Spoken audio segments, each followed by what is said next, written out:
Good evening. Welcome to all of you. I'm Carolyn Best, Director of Arts and Letters Live at the Dallas Museum of Art. I'm delighted to welcome Walter Issacson to Dallas tonight and to see such an enthusiastic crowd. Special thanks to Simon & Schuster, also to our Arts and Letters Live staff and volunteers, and to the staff of First United Methodist Church for their help with the event tonight. Arts and Letters Live is supported by our annual season supporters, the K. Catarula Endowment for the Literary and Performing Arts, and the McGee Foundation Arts and Letters Live Endowment Fund at the Dallas Museum of Art. Additional major support is provided by the Hirsch Foundation. The Fairmont Hotel Dallas is the exclusive hotel partner for the 2017 Arts and Letters Live series. Promotional support is provided by KERA. Exclusive magazine sponsor is Texas Monthly, and in-kind support provided by Einstein Printing. It's now my pleasure to introduce Walter Issacson. He currently serves as the University Professor of History at Tulane University and is former CEO of the Aspen Institute, Chairman of CNN, and editor of Time magazine. Born in New Orleans, he was a graduate of Harvard College and of Pembroke College at Oxford University, where he was a Rhodes Scholar and studied philosophy, politics, and economics. He began his career at the Sunday Times of London and then the New Orleans Time-Picayune. Two things you might not yet know about Isaacson.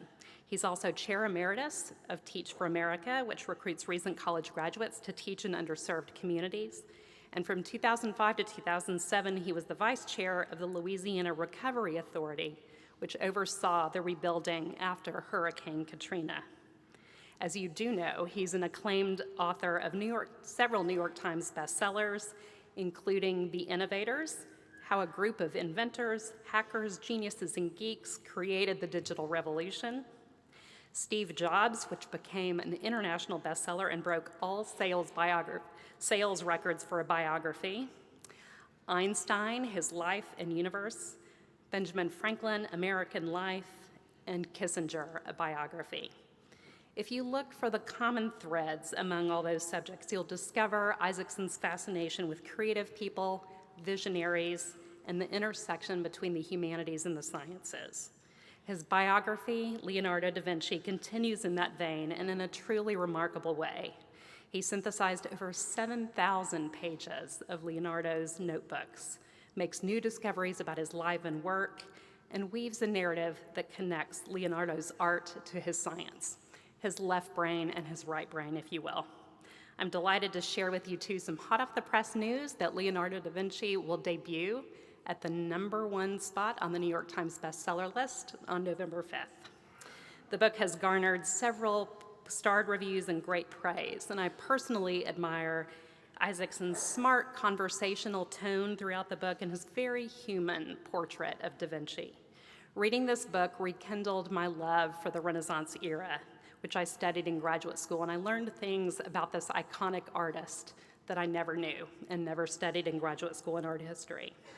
Isaacson involves us as readers on a very personal level by showing us how Leonardo's genius was based on skills we can improve in ourselves, such as passionate curiosity, careful observation, playful imagination, and combining our diverse passions. A few months ago, Paramount Pictures won a bidding war for the rights to adapt Leonardo da Vinci, and the film will be crafted as a star vehicle for none other than Leonardo DiCaprio to play the star role. Please join me in giving a warm welcome to biographer extraordinaire, Walter Issacson.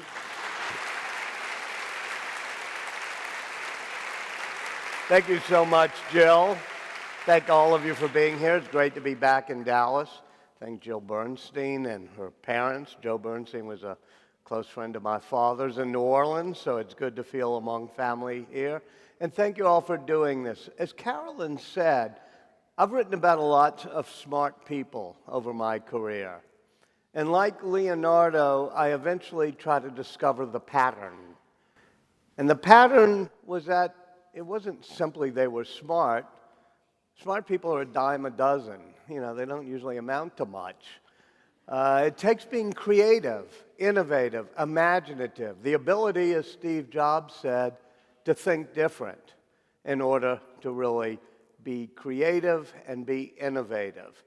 And to do that, I realized, having looked at Benjamin Franklin, who loved every aspect of nature and every aspect of literature and arts and governance and music there was, that people who think across disciplines are usually the people who get to be the most innovative, who get to be the most creative. And the pinnacle of that, the capstone of that, is Leonardo da Vinci. So over the years, I've been gathering string, wandering the world to look at his notebooks and to figure out what it was that made him, I think, history's most creative genius. And the good news is, unlike Einstein or Isaac Newton, it wasn't simply that he was born with some amazing mental processing power or talent. He was a self-willed kid, a kid who taught himself, and a kid who did this through curiosity, observation, being open to mystery, and a whole lot of other things we can do each day in our lives to help us better feel the beauties and the patterns of nature. He had the great good fortune to be born out of wedlock in this wonderful town of Vinci above me, a little village near Florence. And because he was born out of wedlock, it meant that he wasn't going to be a notary the way his father and grandfather and great-grandfather and great-great-grandfather had all been. And he would have been a terrible notary. He was somebody who was always thinking out of the box, somebody who often didn't finish projects once he had conceptualized them. He was somebody who was always trying to be inventive and change things. And secondly, by being born out of wedlock, he was not sent to one of the finishing classical schools in Florence, nor a university where they were taught the medieval scholasticism of the Middle Ages. Instead, he had to be what he called a disciple of experience. And that meant, even as a young kid, playing in the little streams and rivers around Vinci, he looked at the flows of water, the flapping of the birds, the way sunlight struck leaves, and started keeping lists of all the things he wanted to teach himself. I love the lists of Leonardo da Vinci, and the good news is he did it on paper, which happens to be a wonderful technology for the storage of information, because 500 years later, they're still there for us to read, unlike Steve Jobs' emails and memos from the 1990s, which we couldn't even retrieve from his next computers. So lesson number 2, besides being open to curiosity, is make lists, take notes, put it on paper, keep notebooks, and maybe they'll be there, if not in 500 years, at least in 50 years for your grandchildren to see, unlike your tweets and Facebook posts, which we hope will never be seen again. But when he was 12, Leonardo moves to Florence with his father, the notary, and Florence was then a wonderful place for a self-taught, creative kid. First and foremost, Gutenberg had just invented the printing press, and Florence had become one of the centers of a publishing industry. So in those wonderful notebooks, we start seeing things like go to the stationer's by the bridge and find the translation of Euclid that has just been published. There he is teaching himself math. Find the book on anatomy. Find the book on astronomy. It's all these find the books. And then the questions he wanted to ask the people in Florence. Things like, how do they divert rivers? What is the measurement of the sun? How would you try to measure the sun? Why is the sky blue? Things we all asked ourselves when we were kids, until our parents and teachers started saying, quit asking so many questions, or because it's blue, or whatever. And my favorite of all, in one of his early notebooks, described the tongue of a woodpecker. I remember laughing. It's in the introduction of my book. Describe the tongue of a woodpecker. Who would wake up one morning and say, I want to know what a tongue of a woodpecker, how would you even find out? You don't find a woodpecker, no. So kind of made fun of him, said, he's a bit obsessive in his curiosity. But the good thing about being in Florence was that there were people of all sorts of avocations and types. There were people who came from the fall of Constantinople, which happened right when Leonardo was born, from the Arab world bringing algebra. Brunelleschi, the great architect and artist, rolled into one, made it clear that there was not much of a distinction between architecture and artistry, that engineering and art went hand in hand, and he builds the great dome on the cathedral, the Duomo. And young Leonardo, age 12, 13, just starting in the studio of Verrocchio, who's an artisan, gets to help put the copper ball on top of the dome, a feat of engineering that also required concentrating the rays of the sun using concave mirrors so that you could weld the copper together. And for the rest of his life, in his notebooks, he'll jot down things like, remember how we put the copper ball on top of the dome of the church. We're very lucky that maybe they can lower the lights a little bit if you want, but we're very lucky that we know what Leonardo looked like at that time. He's in Verrocchio's studio, and Verrocchio is doing things like churning out sculptures of the young David. This was a factory. These were not great artist studios. These were appealing to the wonderful rising upper middle class in Florence who needed a whole lot of Madonnas to show how faithful they were, and needed a few Davids to show that their new houses were well decorated. And there we have old Leonardo, 12 or 13 years old. This is a sketch done by somebody else in the studio, posing for David. He was very good looking, very friendly. Everybody liked him, and he was kind of proud of his appearance. But one of the things they do in Verrocchio's studio is they put on a lot of plays and pageants and public spectacles. In the era before there were movies or TV or football games or whatever, the way people were amused in the evenings was through plays and spectacles, usually put on by the Medici family as a way of serving the population of Venice. And these are some of the costumes. This is the very first drawing we know by Leonardo. Previous biographers and writers about him talked about, a work of art. What was he thinking? But I look back at all the little sculptures that were being done by Verrocchio at the time, and it was for a pageant for the visit of the Duke of Milan to Florence, and they were in charge of making the costumes. Those of us from New Orleans know, Mardi Gras parade, you have a certain costume theme, and this was the costume theme, which was winged dragons and roaring lions and that sort of thing. He also, for his plays, did a lot of the ingenious props. People say, well, didn't he invent the helicopter? This is a famous drawing of his.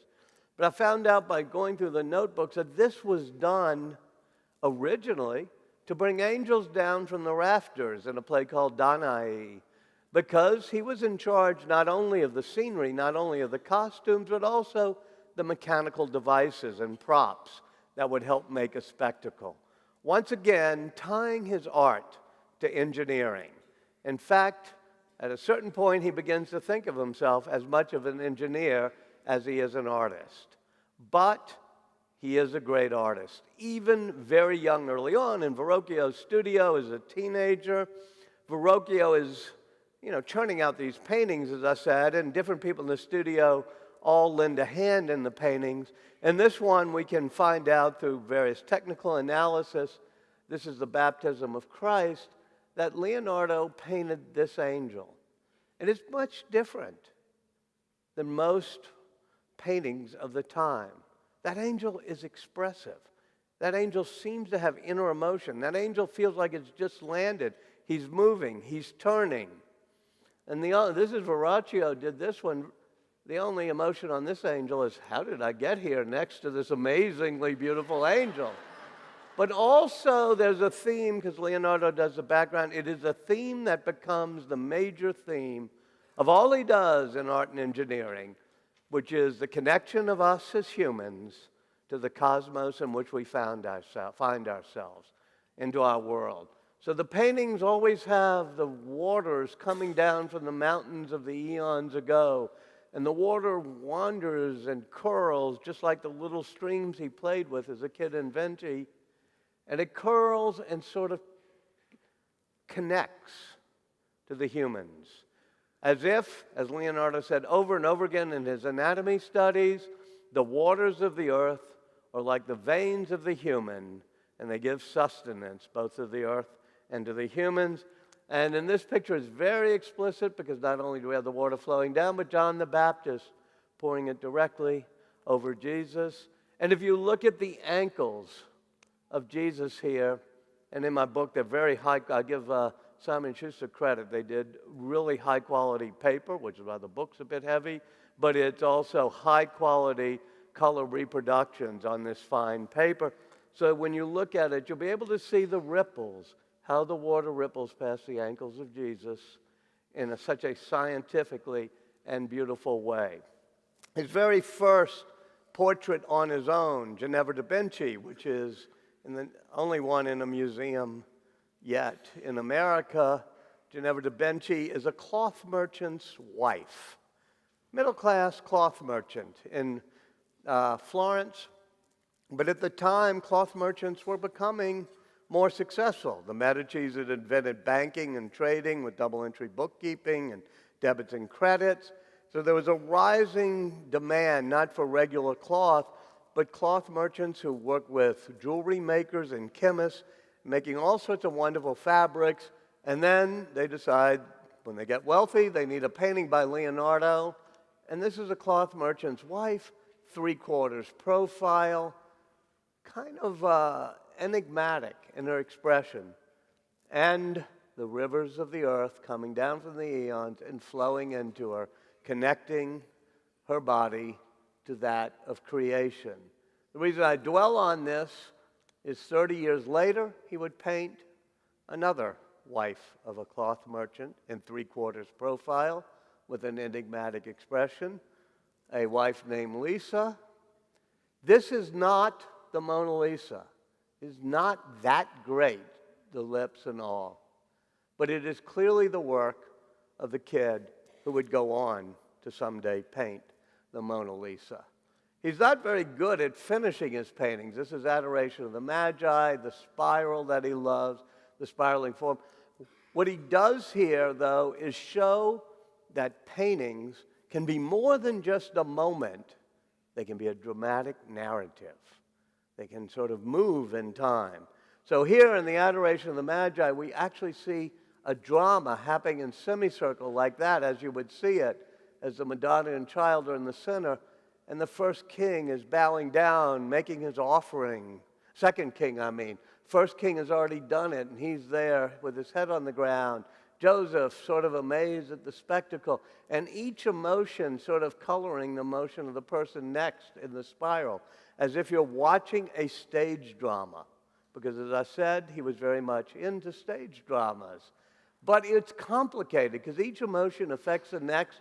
The shadows reflect into the shadows of the others and color the shadow in the motion.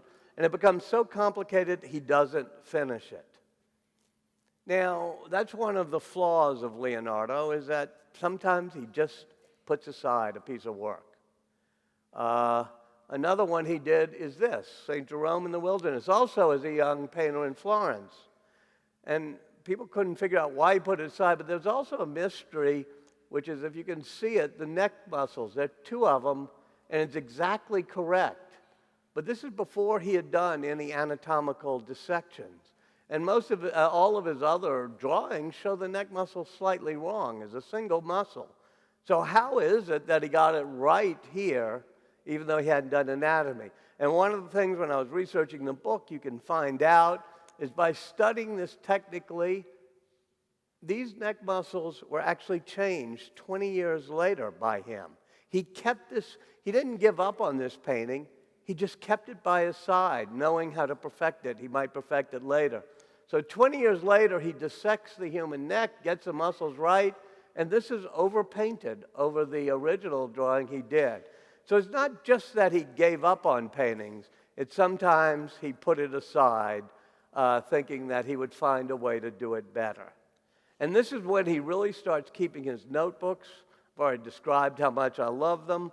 But you see his mind dancing across nature, the Craigula warrior he likes, but a tree growing right into the veins of the warrior, connecting nature to the humans, because he has discovered what we now call Leonardo's law of branching, which is when branches come out of the trunk of a tree, if there are 3 branches, the total area of the 3 branches, cross-section, is equal to the total area of the trunk, cross-section. And that's true of the veins of a human. So he's doing that metaphor of things like rivers and veins, but also of branches, of arteries, branches of trees. He's also trying to square the circle, an ancient riddle or ancient challenge of creating a square that's the exact same area as a given circle, using only a ruler and a protractor. I won't go into the math of it, but trust me, that's a difficult thing to do because pi is an irrational number.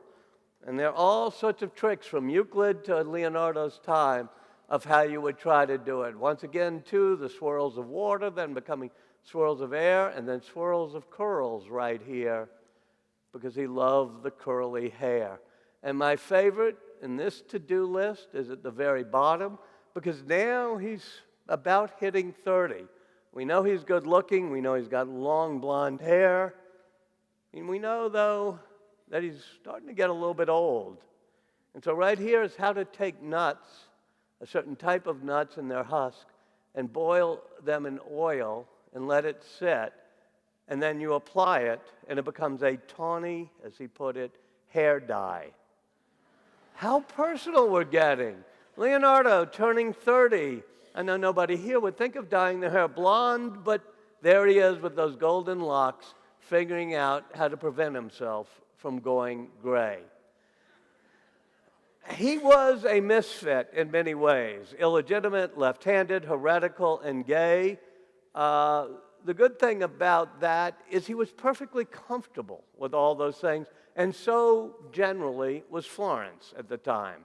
It was a 20, 30-year period of incredible tolerance, and at that point, Leonardo has his first serious companion, a young man named Salai, which we see aging throughout the notebooks of Leonardo as he draws, as one of the contemporaries says, the curly golden hair of Salai that he so luxuriated in.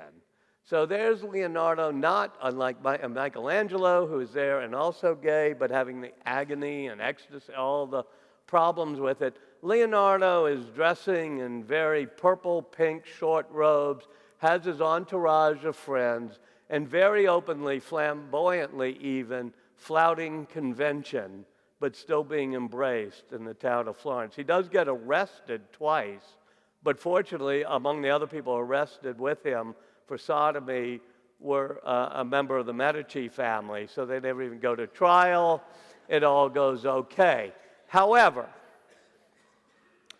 this is Leonardo in his 20s in Florence I've been talking about, and you may notice something if you're, say, a father of a 20-something, as I am, and you think, okay, I'm the notary. I've notarized 2 of these great paintings that he was the contracts that he was supposed to do, Adoration of the Magi, St. Jerome in the Wilderness, and the guy's not delivered it. He's been now arrested twice. He can't get a job. He can't finish his paintings. So there's a little bit of tension there, especially since Papa da Vinci had, after a long time, it was not until Leonardo was in his 20s, had another child by a third wife. I mean, his first 2 wives had died. So he now has his own legitimate son and having some falling out with Leonardo at this point. So Leonardo does what any self-respecting person reaching that horrible milestone of turning 30 does. He leaves home, leaves Florence, and he's part of a cultural delegation to Milan because the Medici family in Florence did not have a great army, but they used what we now call soft power, cultural diplomacy, sending Louis Armstrong around the world or our movies around the world.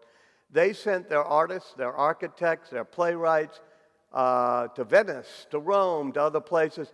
And so Lorenzo de' Medici sends a delegation in 1482, when Leonardo's 30, to Milan, led by a playwright and a poet, but with some artists there, an architect. And Leonardo goes as a musician, of all things, because he's invented a couple of new types of musical instruments, which he's made, and they're offerings to the Duke of Milan. But when he gets to Milan, he writes one of the most amazing job application letters you'll ever read. Unfortunately, since paper's a good technology, we still have it in his notebooks. But it's 11 paragraphs long. And the first 10 paragraphs talk about he's a great engineer. He can do engineering. He says, I can build great buildings. I can do the diversion of rivers. I can make weapons of war. As you see, he even draws some of them. He says, I can do all sorts of feats of engineering. Only in the 11th paragraph does he say, I can also paint. And indeed he could. It's when he goes up to Milan that he finally gets into his groove as a painter. But he starts off as an architect, engineer, and artist. They didn't make a big distinction between them, to the Duke of Milan. And one of the first things he does is he helps them figure out what to do with the Milan Cathedral, which, if you remember the picture of Florence, or you've been to both places, is not quite as beautiful as the Florence Cathedral. And at the time, it didn't have what's called a tuburio, this little lantern tower on top. And so Leonardo and a group of friends all work together, sort of in a competition, but they all end up doing it together to design the tuburio for the Milan Cathedral. The reason I'm talking about this is because it will end with the most famous and most wonderful drawing ever done by human hand. And we all think it was all done alone or whatever, but I want to show how it was a collaborative work of all of Leonardo's interests that led to it. So he and his friends, Bramante, Francesco Di Giorgio, and others, because they believe, like Steve Jobs did, especially Leonardo, in symmetry and that simplicity is the ultimate beauty, the ultimate sophistication. They design a very simple tuburio for this cathedral, which is not simple, but a Gothic, grotesque, ugly monstrosity. And so they get a square tower with a circle in it for the lantern tower. And as you can tell by me pointing at it, the authorities don't build it. They build a Gothic monstrosity in order to comport with the church. So Leonardo and his friends get obsessed with the simplicity of church design, especially a close friend named Donato Bramante. And the good thing is Bramante does a picture of the two of them. That is Bramante himself, round-faced and cheery. And this is what Leonardo looked like then in his early 30s. Blonde, flowing hair, perhaps slightly dyed, beautiful face, well-proportioned body, as everybody says, and wearing, which you can't quite tell in these lights, the purple and pink short robes that he liked to wear. And we definitely know it's Leonardo because Leonardo wrote from the right to left, because he was left-handed, in mirror script, backwards across a page, so as not to smudge the ink. And there's one of his notebooks written in mirror script, so you're absolutely sure that that's Leonardo. And together they draw very symmetrical, beautiful churches. And they study one of the ancient classic architects, Vitruvius, whose work has just been rediscovered, because that's what the Renaissance means, the rebirth of classical knowledge. We've had Cicero being rediscovered. We've had, in the 1400s, if you've read Greenblatt's The Swerve, all these wonderful books were rediscovered. And one of the books that's rediscovered and brought to a castle in Pavia, nearby Milan, is Vitruvius's book on architecture. And Vitruvius talks about the proportions of a church being simple, matching the proportions of a human being. And once again, we even see the circle and the square issue being done. And these are all of Leonardo's sketches for what a really good church would look like. And having read Vitruvius, who gives you every proportion of the human body, Leonardo, who was always a disciple of his own experience, decides to measure.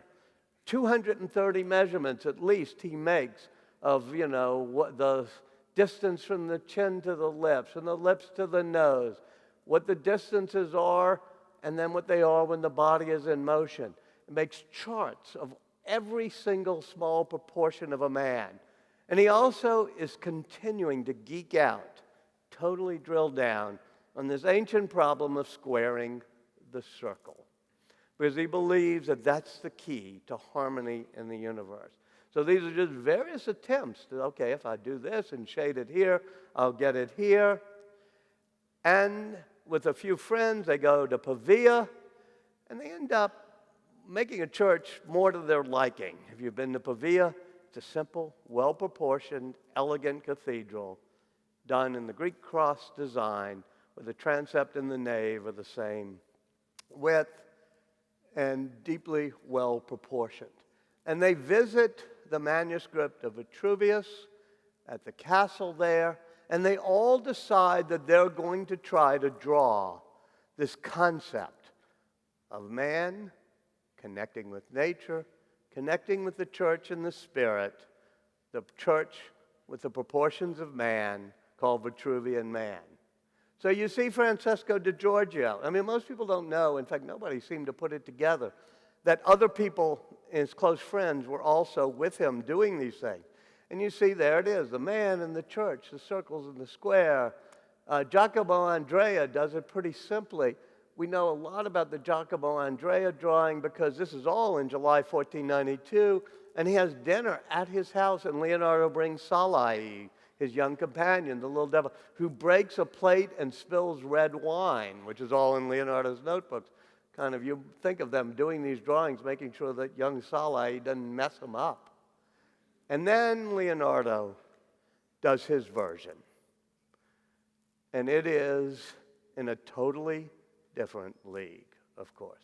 This is Vitruvian Man. Now remember when I went to Venice, it's kept up on the top floor of the Academy there, never on display now because light would harm it, but I was able to, if you look at my book, the author picture is me hovering over it because I was able to convince them to take it out so I could study it. But you see the clean, incisive lines, the shorthand of Leonardo, and it is a work of scientific precision. The only thing slightly awkward is this foot, which he turns out this way because it's the measurement, 1 foot, and it shows exactly the proportions of a human done correctly. And he does as Vitruvius says, he has the navel right in the center of the circle, the genitals in the center of the square, and he realizes to do that, you have the square and the circle in the same base, but the circle goes up higher. This comes from still dealing with how do you make a circle the same size as a square.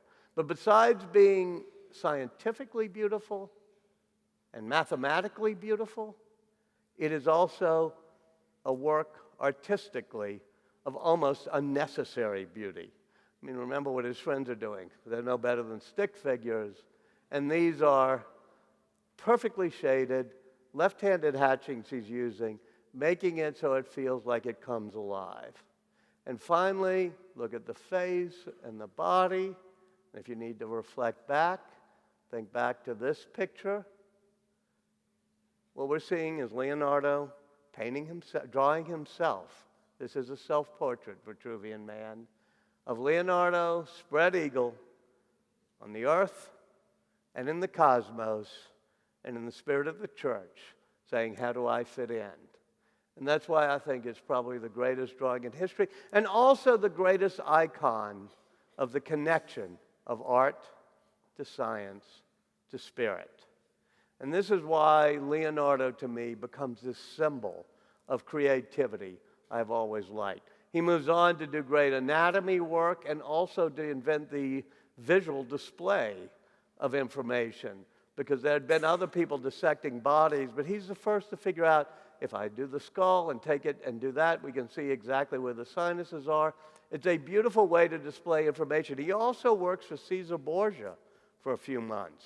I guess we all have a collaborationist instinct at times, but he works for the warlord Caesar Borgia with Machiavelli. Niccolo Machiavelli, Leonardo, and Borgia are all in the town of Imola, which is Borgia's headquarters in the winter of 1503. And Leonardo, who had been trying to do weapons of war, to be honest, his weapons of war didn't quite work that well. That huge crossbow I skipped over, they don't really work. But he came up with one of the greatest weapons of war. It took me a while to realize it was a weapon of war, which is, if you read Machiavelli's The Prince, which is about Caesar Borgia, it says he won not by great weaponry, but by great surprise. He would take enemies by surprise, he would know where they are, and he would be there before they knew he was there. And this is a map of Imola. It's done as an aerial view. It is actually a great military asset to have.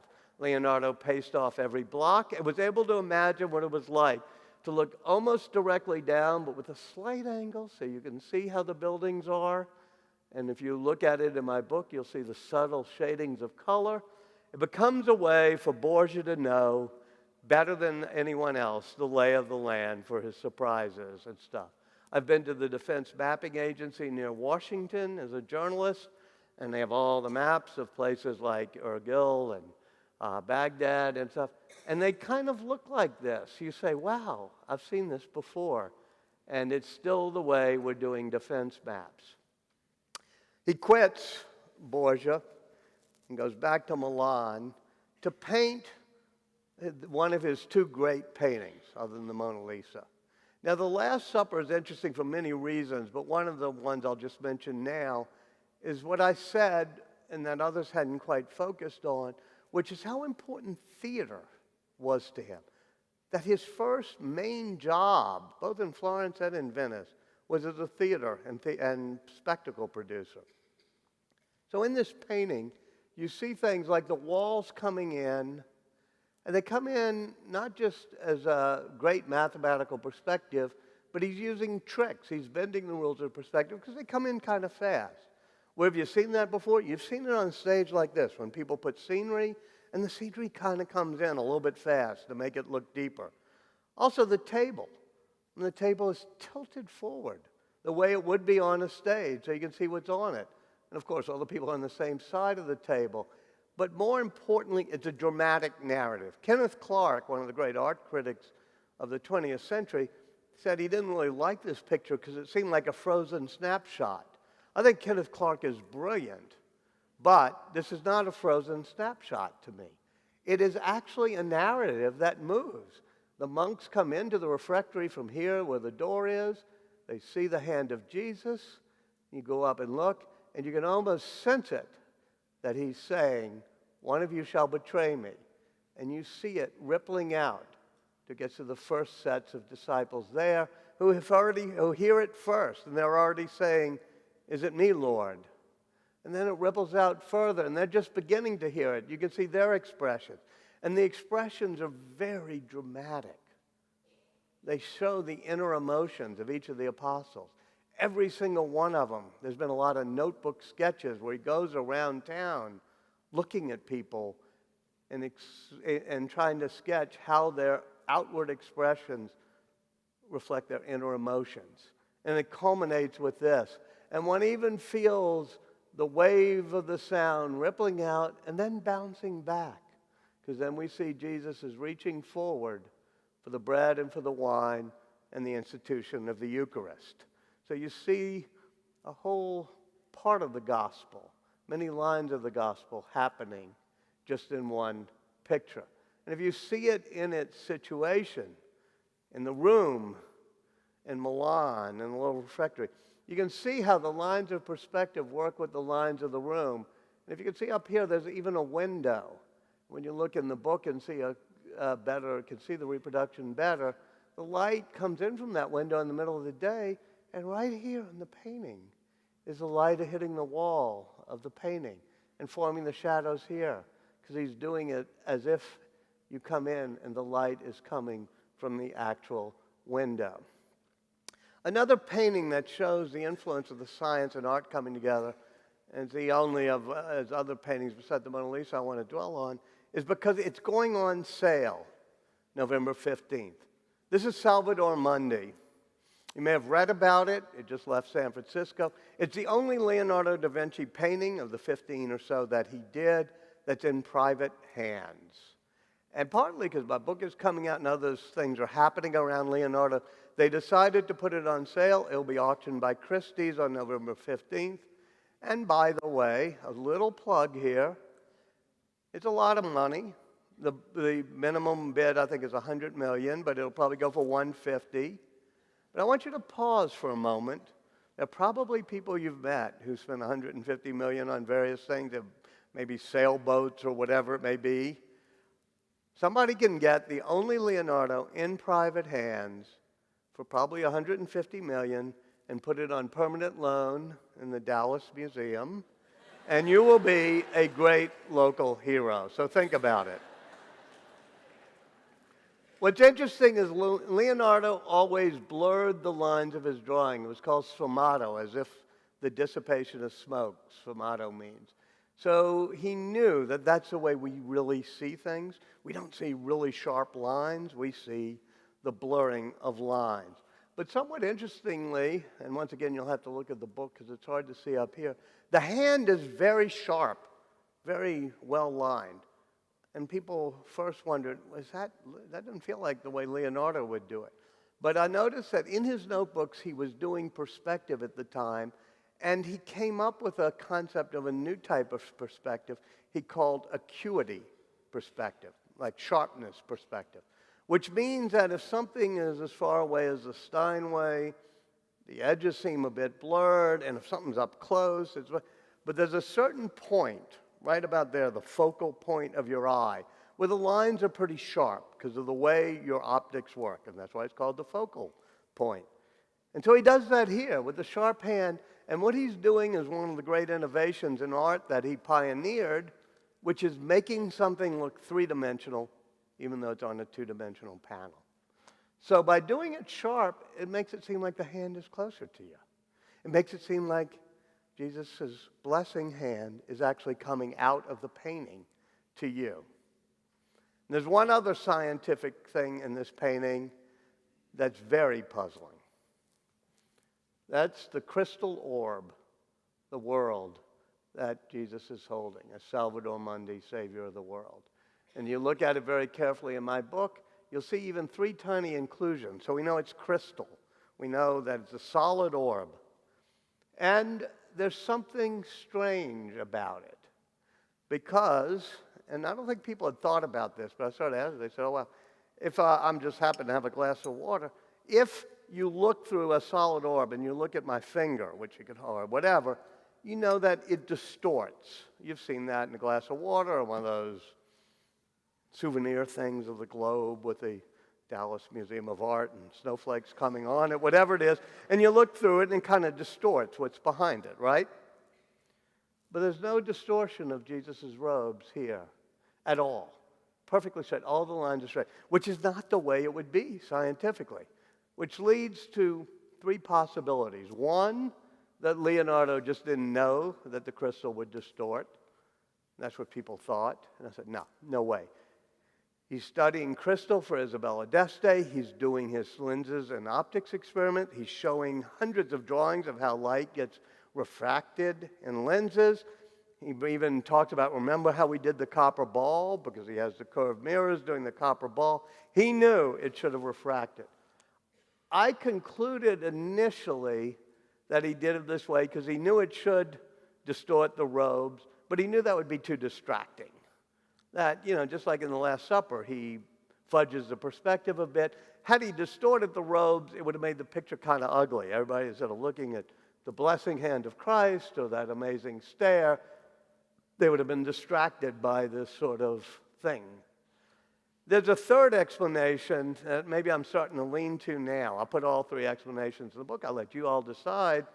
But it's that he knew it would distort, and he thought some of the viewers would know it would distort. But he's trying to convey the miraculous quality of Christ's stewardship of our world as Salvator Mundi, and that nothing that he touches is distorted in any way. I'll skip these. We can talk about them if we need to later.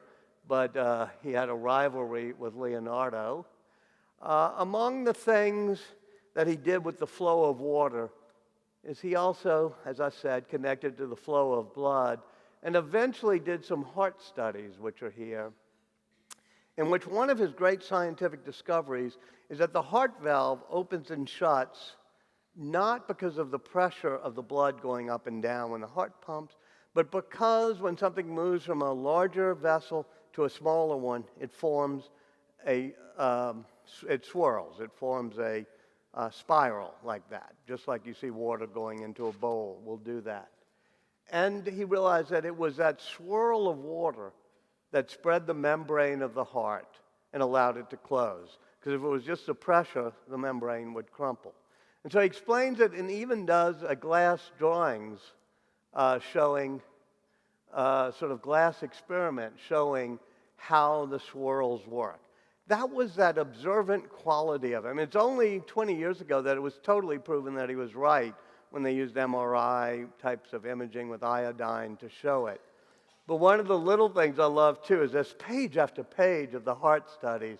And finally, on the last page of them in one of his notebooks, he draws the heart, but he's getting tired, a little distracted, and then he draws Salai around the heart. Felt a little romantic to me. We see Salai's aged a bit, but we now know that he had a heart. So much of that is the connection of art and science he does. So much of it is that observant man watching water flowing and how it swirls, water flowing past obstacles and swirling. He and Machiavelli at one point tried to come up with plans to divert the Arno River so that Florence could be a seaport. 1494, when they do that, you can imagine why, which is one of their cousins was Americo Vespucci, who had just been to America, and the tales of Christopher Columbus had come back, and Florence realized it needed a seaport. And so there's Leonardo, a heart anatomist, hydraulic engineer, and somebody always interested in the swirl of water. As I said at the beginning, he began with Ginevra da Vinci.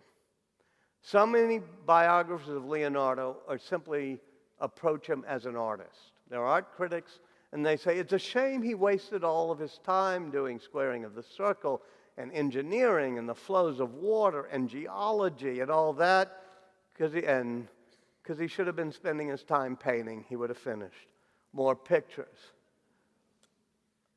My contention is, when we get to the Mona Lisa and compare it to that early work, you'll see what a lifetime spent studying how we fit into nature deepened him as a person and made him create the most beautiful painting ever. I'll give a couple of quick scientific examples. As I said, he was dissecting the human eye and discovering that light that hits the retina right in the center, that the cones and fovea there see detail. But the light that comes in from the side a bit and hits the edges of the retina sees colors and shadows better. That's what the cones do. He also has become obsessed with every single muscle and every nerve in the human face, partly to make him a better painter, but partly because he was Leonardo. For curiosity's sake, he wants to know every muscle and nerve. He discovers the bottom lip is a muscle, but the top lip isn't its own muscle, so you can pout your bottom lip, but you can't pout your top lip. Things we could have actually observed ourselves, but we don't pause the way he did to notice these things.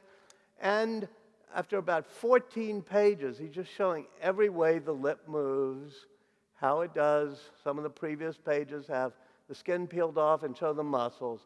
But I show this last page because after doing these red chalk and ink drawings, he picks up a just light piece of chalk and very faintly right there starts drawing his first attempt at it, what will be the most memorable smile in history. The smile of the Mona Lisa is the most amazing part of it, but we should, of course, first notice that once again, that theme of us connecting to nature, to the world around us, how do we fit into our cosmos, is still there. From the very first baptism of Christ he did for his teacher, with his teacher, to Ginevra da Vinci he did as a young man. Once again, we still see the flow of the rivers from the ancient eons ago mountains that look like they were from eons ago, and the river flows, and in the book you'll see, into roads made by man and civilization, and finally connecting to the rivers within us, our veins and arteries. But also, there's the smile. The smile of the Mona Lisa, you'll notice, has perfectly anatomically correct all the muscles and how the nerves pull it up. But the interesting thing is that if you look very, very closely and very directly at the edges of her lips, the tiniest of black and white details turn down a bit. So if you're staring directly at it, for a moment, she doesn't look like she's smiling at you. It's elusive. It's a smile that exists the less you look for it, and it makes her mysterious. But if your eye wanders back to her chin, or her forehead, or her cheek, or over there, you're seeing the edges of her lips in a different way with a different part of your retina that sees colors and shadows better. And the colors and the shadows at the edges of the lip turn upward slightly. So there it is, an interactive, augmented reality smile done over 16 years. That cloth merchant never got it. Leonardo started in 1503, left Florence, started Milan, went to Rome with it, and then on mules brought it across the Alps to France, where Francis I, the king, was his last patron. And for 16 years, he's putting the tiniest, tiniest layer of glaze, meaning oil with just little bits of pigment. So there's layers and layers, and the light goes through those layers, hits the primer coat, bounces back until he finally is perfecting the smile and the Mona Lisa. He does it, and it's by his bedside in the manor house next to the Chateau d'Amboise where the King of France lives, and where Leonardo has it at the end of his life. And at the end of his life, he has his last notebook page. I remember going to Hebrew University to see the final notebook pages of Einstein, because when he died at Princeton Hospital that last night, after he decided not to have an operation, so the aorta had burst, he's still doing line after line of equations, trying to do what for him was squaring the circle, which is the unified theory that would unify gravity and electromagnetism and quantum mechanics. And at the very end of Einstein's last page, you see him write one last line of equations as the pain becomes too great, and it dribbles off. But even as he was dying, he thought he would get us one step closer to the spirit manifest in the laws of the universe. So here, on Leonardo's last page, he's still trying to square the circle, using a trick of Euclid of right triangles with different legs and getting the shapes, and then you can do it in a way that it becomes a square, and he has a little chart showing each one, and here he's explaining each way it works until he gets right here, and then he pauses, and he says, but the soup is getting cold. And we can imagine him there, upstairs in his study working on it, and Maturine, his cook, is downstairs at the table, La Salle, Melzi, all of his companions and students, all waiting for him. He's still trying to figure out all the riddles of the universe, but the soup is getting cold. And so he dies in the arms of the King of France. Thank you all very much.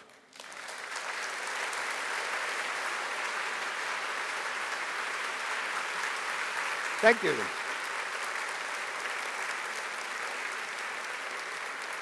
I sure hope that inspired a few questions. So please don't be shy. Come up to, one here, and then, good. We have people coming to the mics. We'll survive. Go ahead. You're talking about the 7,000 pages. It sounds like you taught yourself to read his backward early Italian. Mm-hmm. Well, I learned Italian, but it's very difficult to do that. Marco Chianti, who I give, I hope, an effusive praise to in the opening of my acknowledgments, is a wonderful scholar, older gentleman, lives in Florence. And he was translator for Carlo Pedretti, who obviously spoke Italian, one of the great notebook scholars of the time. And I went and met him many years ago, and he became my guide and translator. If you look at my author picture of me hovering over Vitruvian Man, he's annoyed at me because I cropped the picture to show me, but he's right there, and I cropped him out of the picture because he's kind of hovering.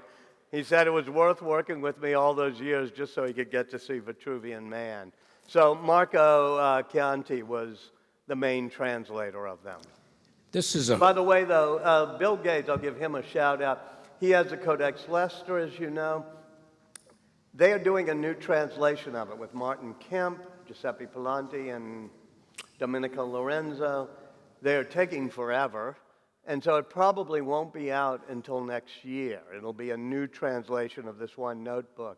And they were very good. They both read my geology and Codex Leicester stuff and then helped me with what they think is a better translations than had normally been done of those pages. This is a question about the selection process for your subjects. In 2003, after Franklin, did you know in 8 years you would write about Steve Jobs? No. Today, Da Vinci. You obviously have a focus on creative people. How do you ultimately say, here's the 20 folks I'm thinking about, and then make that determination? Yeah, I made it sound like I knew what I was doing at the beginning of the speech. That, okay, I'm going to do creative genius, and it builds up this way. There's a great line in Lord of the Rings at the very beginning of the poem that says, not all who wander are lost.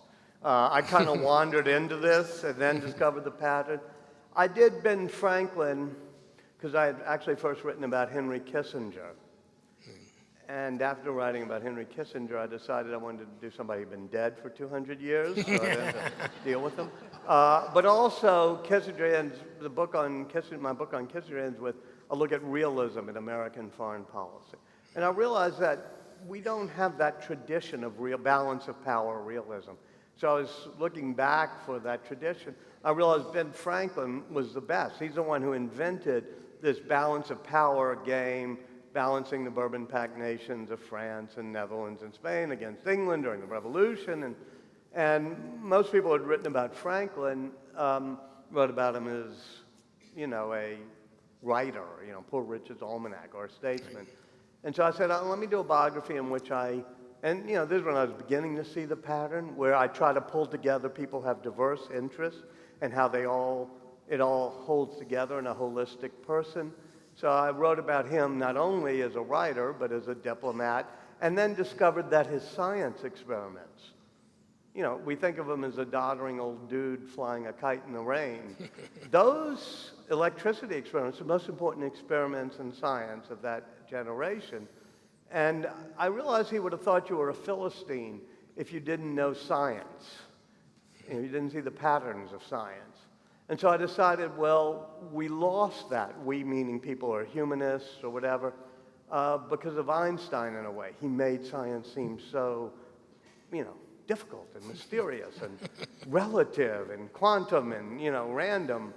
And so I decided to try to demystify Einstein, and that's why I did him next, which is to show the beauty of science and how science and equations to him were like he'd pick up Mozart and play it on the violin because they were like, passages of music were like the flows of equations to him, and that's how he visualized the harmonies of the spheres. After I did Franklin and Einstein, I got a call from Steve Jobs. And he said, do me next. I said, sure. Franklin, Einstein, you. Arrogant. No, I said, I'll do you in 30 years when you retire. But then, without getting too deeply into it, a few weeks later, I was told, if you're going to do Steve, you got to do him now. Yeah. And I realized, even though he hadn't announced it, that he'd been diagnosed with cancer. Once again, after doing Steve Jobs, I thought, maybe I'll do somebody who's been gone 500 years, because you like dealing with living people, but then you also like to. And Steve Jobs used to end his product presentations with a slide showing the arts and technology, street signs. He said, if you stand at that intersection, you'll be creative. And so as I looked at that intersection, we talked about it over and over again, Steve and myself. We talked about Leonardo as the exemplar of that. And I realized that for 20 years, I'd been going to see Leonardo's notebooks. I had been admiring him. And between Bill Gates and Steve Jobs both pushing to have Leonardo done, I started reading about Leonardo. And as I said, the only good books about him tended to be by professors of the history of art. And I wanted to be one that connected at the intersection. Let me see, I'm supposed to go to the balcony, but I'll come down to you, but I don't think I see anybody in the balcony. Am I right or wrong? All right, he's coming down. Why don't you ask your question, and we'll go up to the balcony. You mentioned in passing, almost as a by the way, Leonardo was left-handed. And not just with Leonardo, but in your work with other geniuses, have you run into anything about being left-handed? I know a little bit about it, and most left-handers started out in life to be right-handed. There's some genetics, and then something happened, usually very early, that forced their brain to switch. And if you go to elite colleges like you went to, you find an increased number of these left-handers in those colleges. So I mean, I know people have asked this question before. Leonardo was left-handed from an early age, as far as we can tell. And people say left brain, left-handed, etc. I'm telling a story, a biography, and other people write good books saying, okay, this proves this about the left-handed mind or whatever it may be.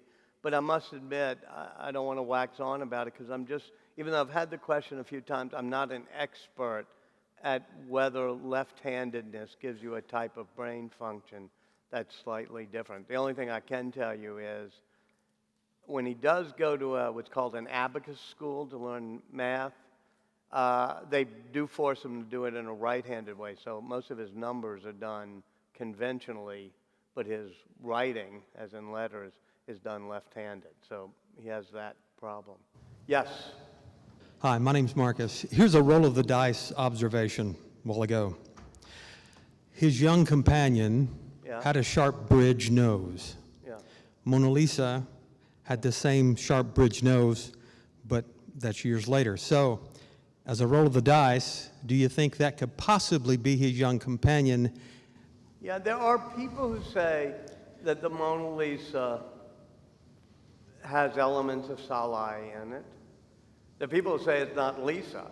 I try to prove that those is like Dan Brown in the Da Vinci Code, who says that John sitting next to Jesus in the Last Supper is actually Mary Magdalene. They go, no, we have the prep drawings, that's John.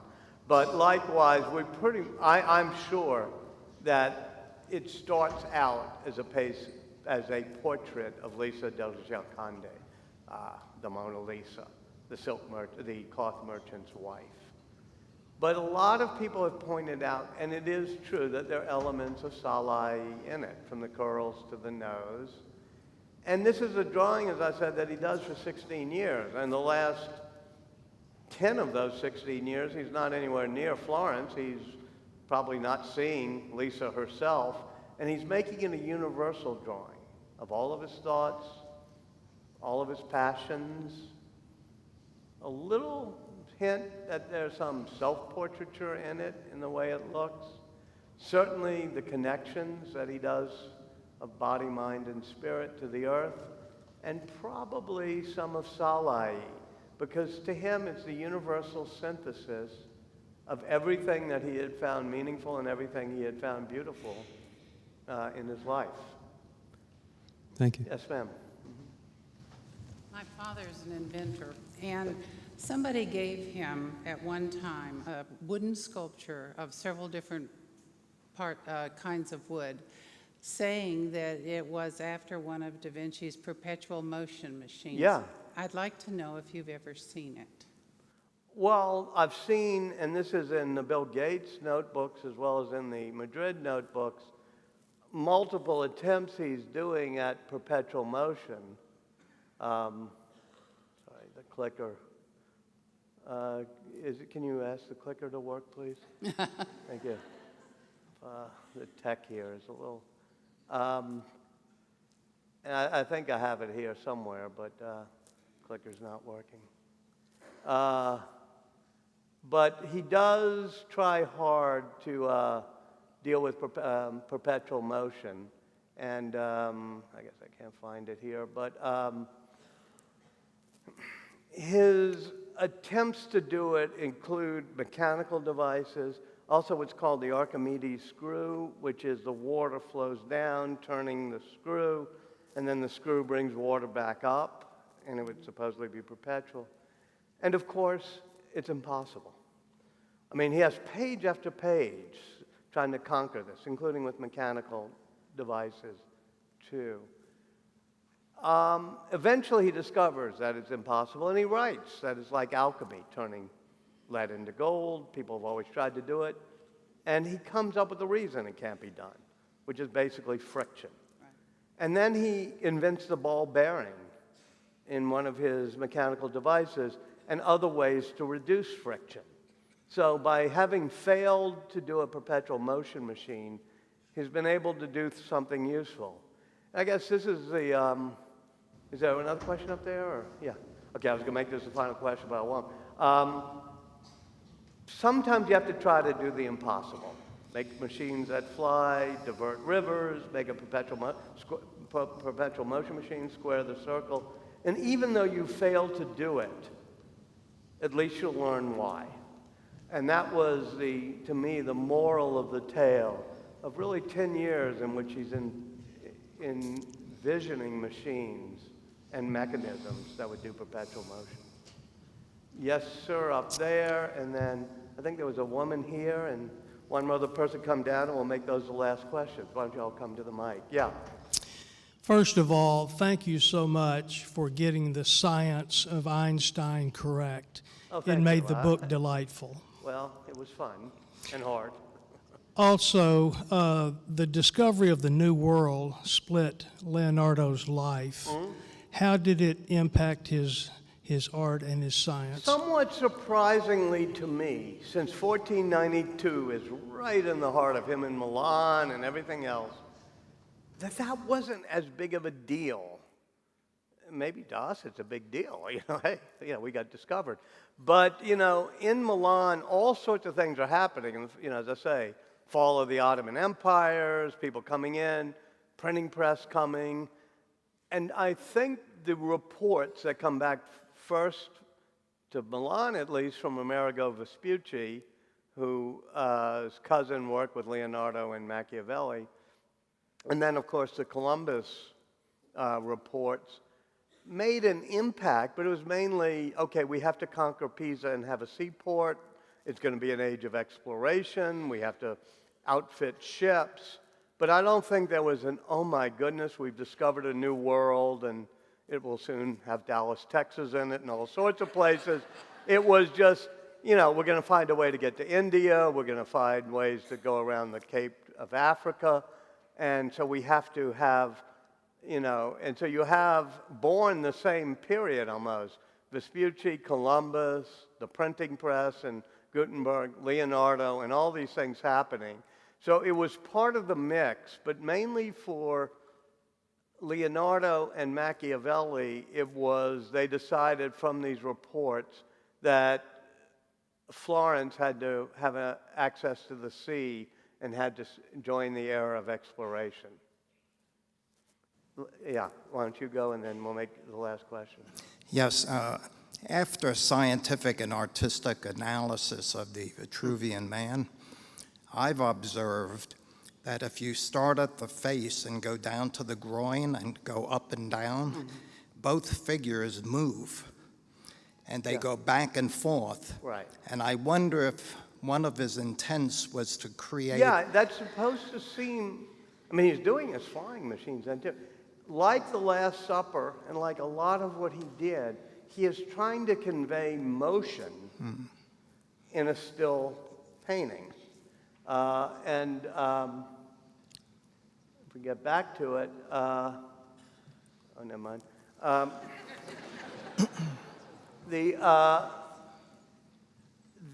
Even the turning of the foot and the flapping of the arms and the way the legs go out It's the first time you really feel in a drawing like that you have motion. And that's one of the keys to everything, is a sense of flux, that everything's in motion. Yeah. Thank you. Last question. Interested in Da Vinci ever since somebody took me to Vinci 30 years ago. Cool. And I read a book, I don't know, maybe 5, 6 years ago called The Malice of Fortune. I'm not sure if you're familiar with it. It's by Michael Ennis. It's a sort of a mystery story set in the time of Leonardo, where all of his talents and genius are used to solve this mystery. He's sort of like a detective, and Right. Machiavelli's in it, and Caesar Borgia, and it's really pretty look forward to it, entertaining. It's yeah. not the greatest book ever written, but you'd probably enjoy it. Well, thank you. And I think that's a way to end by just saying one of the great things about Leonardo is being open to mystery. He loved blurring the lines between fantasy and reality, between a helicopter for the stage and a helicopter to transport our imaginations, and one that would transport our bodies. By being so much into fantasy, he failed to finish a lot of things. But if there's lessons we can learn besides the curiosity and observation and all the other things I talked about, attempting to do the impossible, like squaring the circle and perpetual motion, it's that we as kids, before we outgrow our wonder years, and the kids we have now, our young children, are so open to fantasy and to wonder and to imagination. And one of the things we do through our education and everything else is we slowly drain that out of him. If there's one secret of Leonardo, it's retain your childhood curiosity, retain that notion of observation, and retain that sense of wonder about how we fit into the cosmos. And just one more thing, if I may. The tongue of the woodpecker is 3 times longer than its beak. When it's out, it wraps around the woodpecker's brain so that when the woodpecker hits the bark, the brain is cushioned. There's no reason you need to know that. It is useless to you, just as it was of no use to Leonardo da Vinci. But by the time I was finishing the book, and I hope now by the time you've heard this lecture, I thought, well, let me find out. Let me know, just out of curiosity, pure curiosity. Thank you all.